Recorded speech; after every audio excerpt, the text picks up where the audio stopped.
It's been a while since I last made a video about a game I played. It's also been a while since I last took the time to 100% complete a game. In fact, it's been the exact same amount of time. The last game that I completed 100% was The Legend of Zelda Breath of the Wild back at the start of the year, not counting all the Korok seeds because, screw that. And now I've 100%ed Super Mario Odyssey, including all of the collectibles in that game. I am not usually the type to get wrapped up in games to the point that I collect everything or even finish the entire things most of the time. What I enjoy most in games is exploring, not necessarily seeing everything there is to see, but exploring all the possibilities presented by the game mechanics, as well as all of the big ideas dreamed up by the level artists and writers. In most games, I just don't find enough ideas to sustain me for a full run-through. Unless a game is fairly short, like this fall's excellent indie collectathon A Hat in Time, I'll usually reach a point where I feel like, yeah, I get it, a good while before the credits actually roll. This is especially true for sandbox games, particularly those of the tower-based Ubisoft variety.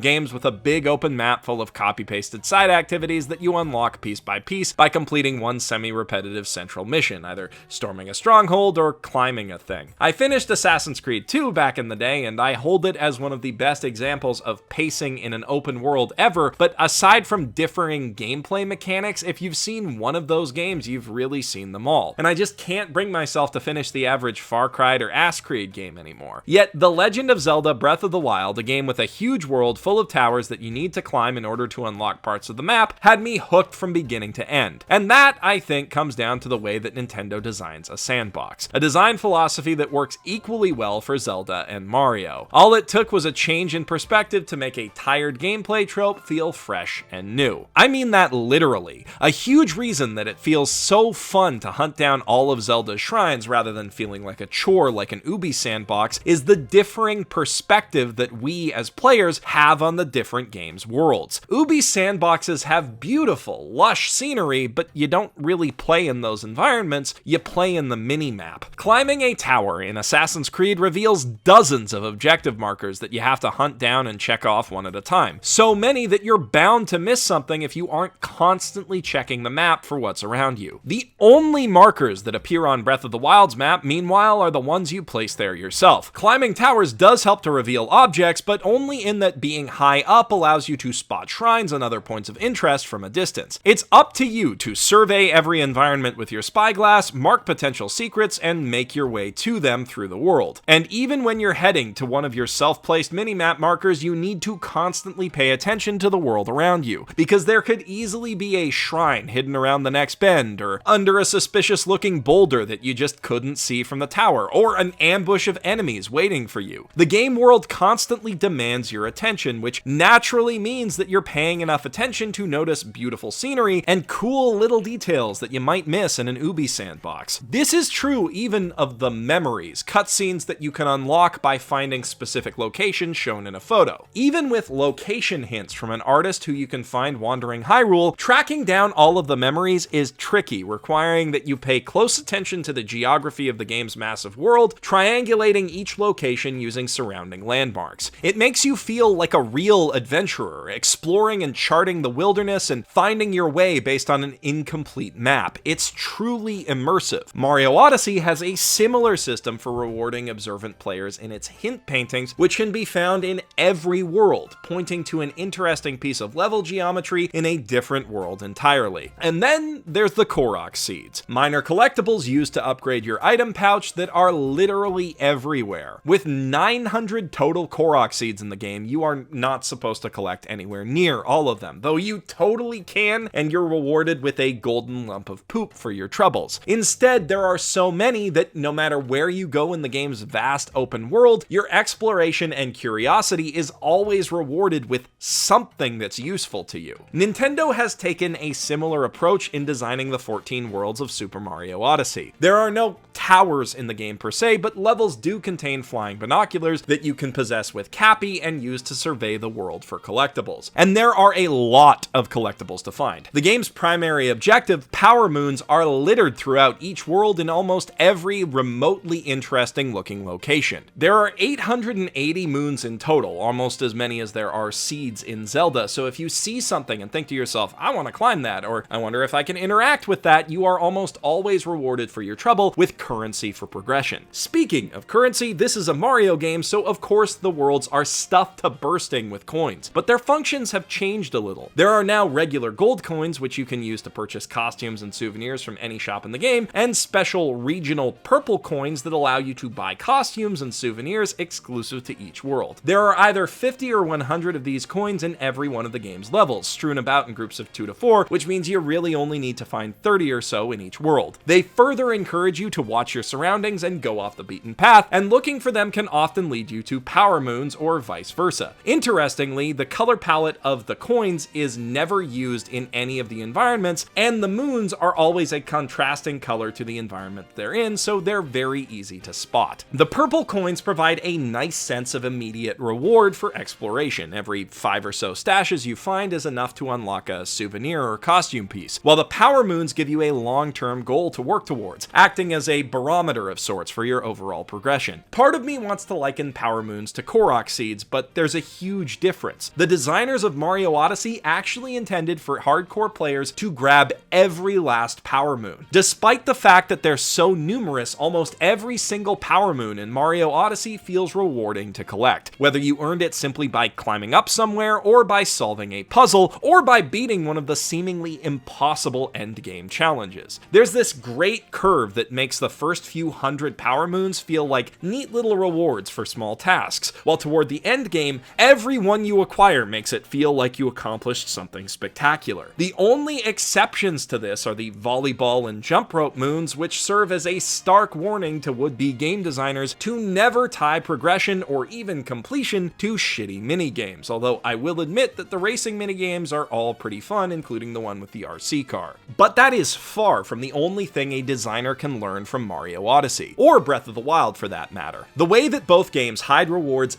everywhere in their worlds should be carefully studied by anyone who wants to make a truly non-linear game. Everything that you try to do in these games is rewarded in some way, either with a collectible or just a neat, unexpected interaction or Easter egg. The lack of minimap guidance in both of these games forces you to pay attention to the world around you, and the collectible placement rewards you handsomely for the same thing. But there's one other key factor that makes traversing the wilds of Zelda and the worlds of Mario an absolute joy: the traversal itself. If there's one thing that Nintendo has always understood, it's that a world is only as good as the way you get around it. Ever since the days of Donkey Kong, they've meticulously tuned their jump physics, run speed, and other control aspects of every game that they make to feel as fun and responsive as possible. In the Mario games in particular, movement has always been a vital part of each game's design, from Mario 64's array of contextual jumps to Sunshine's Flood to Galaxy's spin and gravity mechanics. Every new game has opened up new avenues for Mario to get around and explore levels, and each level is built to accommodate these options and reward smart use of them. Even in Zelda, even in 2D Zelda, they try to make navigating the environment feel satisfying. Merging into walls and Link Between Worlds, shrinking down in Minish Cap, and charging around with the dash boots just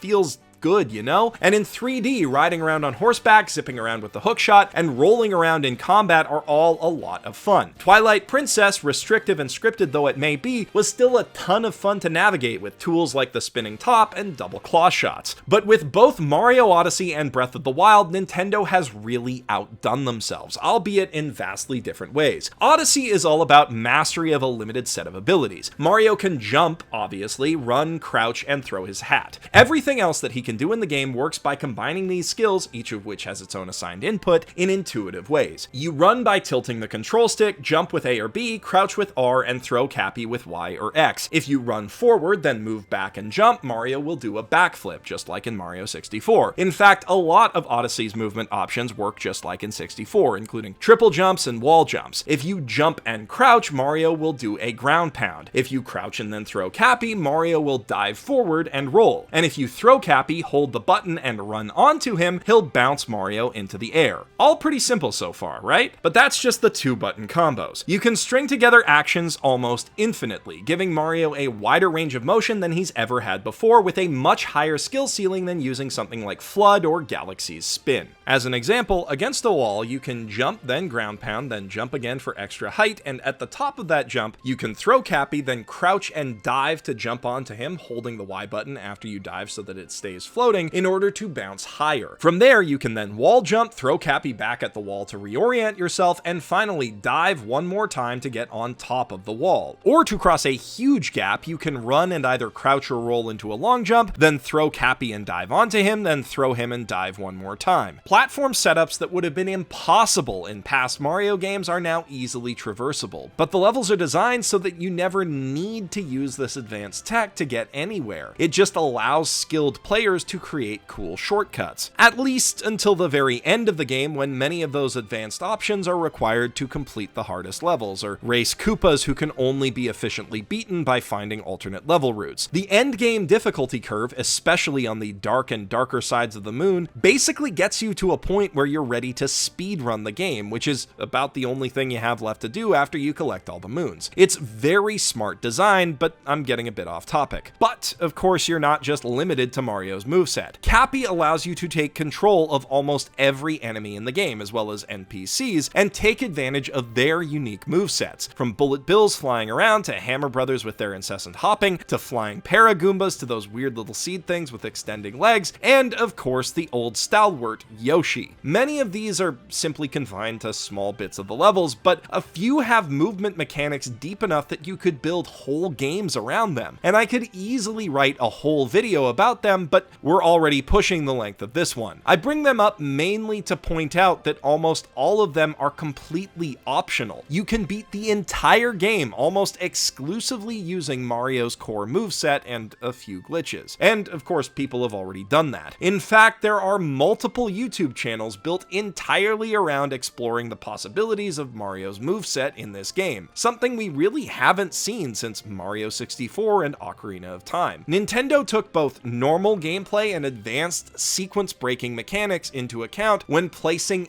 every platform, meaning that no matter how organic these worlds might look, they are all meticulously designed playgrounds rife with mechanical possibilities. If you doubt that this is intentional, look at Vanishing Road, a level that's designed to be played with a scooter, but which has a crazy hard variant where you can only use Mario's basic moveset to beat it, no Cappy even. Or just try going out of bounds with Mario's moves. If you can reach a high platform, it's all but guaranteed that you'll at least find some coins up there as a reward for your troubles. If Mario Odyssey is built around taking full advantage of a small set of mechanics, then Breath of the Wild is all about wildly varied traversal options. You can get from point A, wherever you want that to be, to point B, also wherever you feel like, with any combination of climbing, sprinting, shield surfing, horseback riding, swimming, sailing, magnet hovering, or, of course, gliding. And now, with the new DLC, there's motorcycling to boot. No matter what you choose to do, the one constant is that it feels great. Horses strike a perfect balance between controlling responsively and still feeling like beasts with minds of their own. Controlling the motorbike feels a bit tighter, which is good because it gets you moving at insane speeds. Climbing seems simple at first, but managing your stamina and timing jumps to avoid falling when it's raining gives you a lot to think about, especially when you're dangling at the top of a mountain. It's always fun to spot a high-up shrine or other point of interest and try to find a way to reach it. And getting down from high places is even more fun. Shield surfing makes you feel like Legolas, especially when you pull out a bow to snipe a passing enemy. And gliding, while it is pretty simple outside of stamina management, is exhilarating. The wilds of Hyrule are breathtaking to behold, and soaring above them allows you to both take in the sights and survey enemy positions so that you can fight effectively when you touch down. On their own, none of these mechanics are anywhere near as mechanically demanding as Mario Odyssey's movement options, but that's okay. Their job isn't to test the limits of your skills, that's what combat is for. And man, when you take on your first Lionel, it is a moment of raw tension that almost no other game can match, but again, I'm digressing. The purpose of all of these varied kinds of movement is just that, variety, to keep you engaged and thinking, okay, how am I gonna get to the next waypoint? In a world this massive, in a game that asks you to spend hours upon hours exploring it until the wild and untamed becomes cozy and familiar, moving around in just one way for hours at a time would be painfully dull. By the same token, having to constantly execute complicated maneuvers like you do in Mario Odyssey would be exhausting. Breath of the Wild builds plenty of tension with environmental hazards, survival mechanics, and enemies who can kill you in 1 or 2 hits. It doesn't need to throw crazy platforming challenges on top of that most of the time. So every area is designed to make it fairly easy to get where you want, especially if you begin by warping to the top of one of the towers and gliding down from there. But on the way between those towers and any given shrine, you're gonna run into small cliffs you need to climb, hills you can surf down, water you need to cross, and guardians that you need to either avoid or kill for resources, which is where those oft-maligned breakable weapons become important. Every encounter creates a chance that you might lose a powerful weapon, but you could steal something even cooler in the process, or at least something different, so that in the next encounter, you have to take on enemies with different strategies. Again, this adds to the variety, so long as you don't chicken out and try to hoard gear for the whole game, and even creates a soft balance to combat as you slowly replace your weapons with ones that have the same damage level as your enemies, which allows the game to retain some semblance of a difficulty curve even when you can go anywhere you want at any time. That's also helped by the monolith soft philosophy of putting huge dangerous enemies in the middle of beginner areas. Mario also allows you to go anywhere and do anything to a lesser extent, though it doesn't need to worry about difficulty curves so much, as the worlds themselves are much smaller than Breath of the Wild's and you go through them in a linear order. Its harder challenges are also locked until you beat Bowser, but in principle almost every stage is made totally open from word 1. What makes this work as well as it does is that both games give you all of the movement and combat options that you'll ever need from the get-go. There is nothing that you can accomplish in the end game that you can't at the beginning, so long as you're sufficiently skilled. At their core, both of these games end up being about learning and challenging yourself rather than gradually unlocking content like you do in most other sandbox games. And since that's a very open-ended process, it naturally lends itself well to open-ended design. That's what Nintendo brings to the table when they build a sandbox game, and it's something that very few other developers really get. Games like Infamous and Just Cause may make it fun to get around their worlds, but they never fully explore the potential of their movement mechanics. They're just ways to get around interesting places. In a Nintendo sandbox, the mechanics are the places, and vice versa. Nintendo games are traditionally built around exploring one mechanical idea at a time in a relatively linear progression. What they've done with this new wave of more open Switch games is take that level design philosophy and use it to build whole sprawling worlds. In Odyssey, that means worlds that open up more and more the better you get at controlling Mario. In Zelda, that means a vast wilderness that you can tame by surveying it, finding pathways through it, and gradually understanding the underlying physics, chemistry, and AI patterns that make it tick. Having Monolith Soft create the gorgeous geography of Hyrule certainly helped, and there are millions of other Nintendo touches that make these games feel so special, but at their core, it's this philosophy that makes both Breath of the Wild and Mario Odyssey's worlds compelling enough that I want to see all of them. And I'm excited to see where they take those ideas next. If you're working on an open world game right now, you're probably already following what Nintendo's doing pretty closely, because every developer does. But if you're not, you need to be. Because while you may not be able to polish your game to the same level as they do, or make it look as pretty, or make use of impossibly catchy Koji Kondo music, you can build your world on the same principles. Start with an interesting set of mechanics and work your way out from there, until you run out of ideas or out of money. That's how you make a great game world, no matter the size. Also, make it for the Switch, because every game is better on the Switch. That's just like a fact. Of course, this is just one philosophy of game design, and there are plenty of other developers who make games just as compelling, so let me know in the comments below what your favorite open world games are and what you think makes them so special. And while you're down there, don't forget to subscribe, ring the notification bell, and like the video, but only if you want to, no pressure. If you want to support me in making more analytical videos like this one, head on over to patreon.com/mothersbasement to give me your purple coins. or your gold coins, or your bitcoins, any kind of money really, like these beautiful human beings right here. If you want to hear me talk about game design in a different context, check out this video where I postulate that the anime Made in Abyss may have started as a game project, or click here to watch a debate between myself and Game Theory's Matt Pat about whether game journalists need to be good at video games. If this is the last I see of you today, then I'm Geoff Thew, professional shitbag, signing out from my mother's basement.